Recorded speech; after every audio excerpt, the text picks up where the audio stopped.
Let's continue our contemplation on the significance of Navaratri. We're at day 9.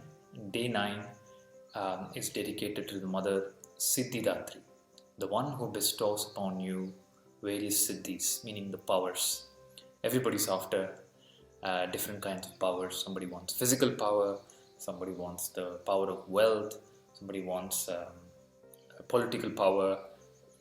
In our own life, we seek various powers, and the one who blesses with the true power is Mother Siddhidatri. So powers are work at different level. So you have physical power, the power of your body. So you are either stronger than somebody or weaker than somebody. What transcends the physical power or is beyond the physical power is emotional power. So let's say you might not be physically strong, but you're emotionally strong. So emotional power is more powerful than physical power. To give you an example, during the freedom fight in this country, the Britishers had more physical power, but Bharata had more emotional power. And what is the emotional power? It was awakened by two words: Vande Mataram. That the country is my mother. That is an emotional power. So when you possess emotional power, you are able to defeat maybe even physical power. So if there's physical power, emotional power, and beyond that there is spiritual power, which is called the highest power. The Upanishads declare it as Balam, Brahma Balam. Balam Balam, Brahma Balam, Brahma Tejo Balam. The power of consciousness, the power of God. To have that, to be blessed with that, is to be the most powerful being on the planet. Power is not the ability to destroy. Power is the ability to create and heal. So the power of Brahman, the power of consciousness, is the power to transform, the power to bring peace. It's very easy to bring disturbances. You can easily disturb somebody, but can you bring peace to somebody? That is power. So you have a stone and you have a flower. Which is more powerful? So you say stone is more powerful because a stone can crush. The flower is very fragile, but the flower is life, and the power of the stone is to destroy. The power of life and consciousness and beauty is always greater than the power to destroy. This is what happened in the story of Buddha. Buddha was once traveling and he came across a forest that he was asked not to travel by. Why? Because there was a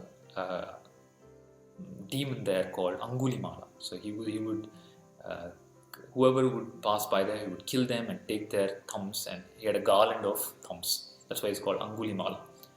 Buddha went into the forest. Angulimala came before him, and Angulimala found something very surprising about Buddha. Whoever he encountered till date started shivering the moment they saw him. But Buddha was peaceful and smiling at him. And Angulimala shouts at Buddha, "Do you know who I am? I am Angulimala. I am the most powerful. People fear me. Even kings fear me. Armies fear me." Buddha says, "Oh, is it? You're really powerful." So he picks up a dead insect. There's a dead insect in the forest, and he picks it up. And he tells, "If you're very powerful, please bring life to this insect." At that moment, Angulimala is transformed. Because of the peace, the presence and wisdom of Buddha, he just falls at his feet and he becomes his disciple. Power is not about destroying. Power is the power of consciousness to transform, to heal. Buddha brought peace to almost half the world. That is true power. The power of the Bhagavad Gita still brings clarity and wisdom to people. So Mahatma Gandhi used to say, whenever I have a doubt, I refer to the Bhagavad Gita. It gives me strength. So, and the strength of the Bhagavad Gita gave him strength to fight against the Britishers and fight the battle for freedom. Now, this is all the power of consciousness. One ordinary man called Swami Vivekananda carried this power within him the power of consciousness, and he awakened the entire country just with a few words. He lived a very short life.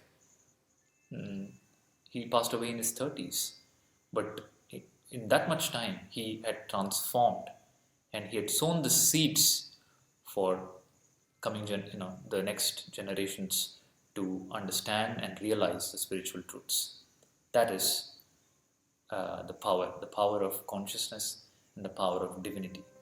So there's a movie dialogue that says powerful people come from powerful places. It's definitely true. But what is this powerful place? So powerful place actually don't give power. The powerful people in the powerful place transmit the power. So a simple example, you associate yourself with wealthy people, you start thinking like them, and you start understanding things that you would have never understood. And that brings the power of wealth and in you, power to accumulate wealth as well. So the most powerful being is the enlightened being.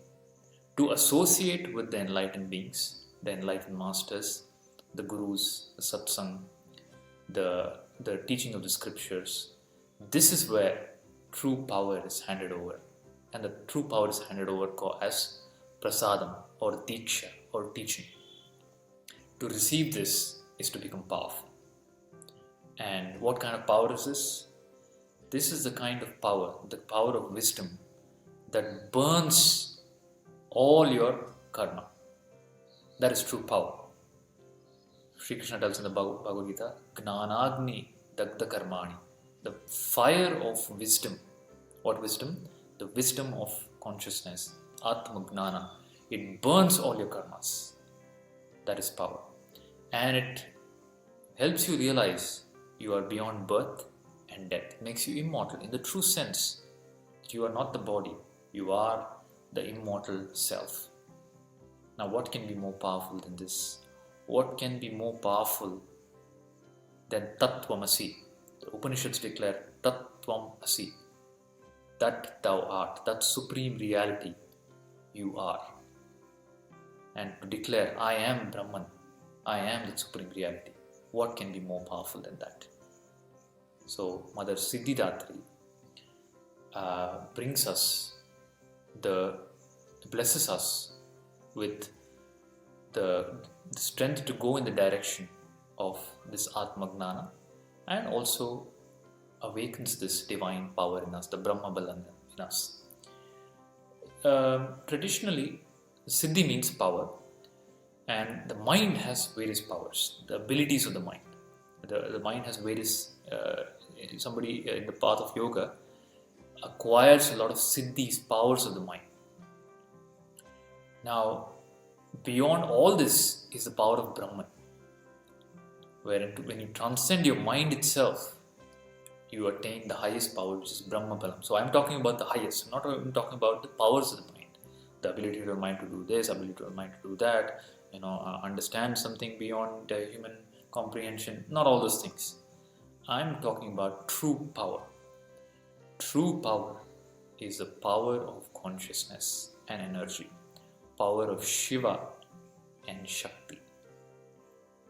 And to realize this within you is the possibility of your life. If you really want power, this is what you should explore. Power of consciousness. And by the grace of Mother Siddhidatri, we attain that. So this is the message of Navaratri. We have discussed various topics through the 9 days, and all of them are about ultimately realizing Shiva and Shakti within us.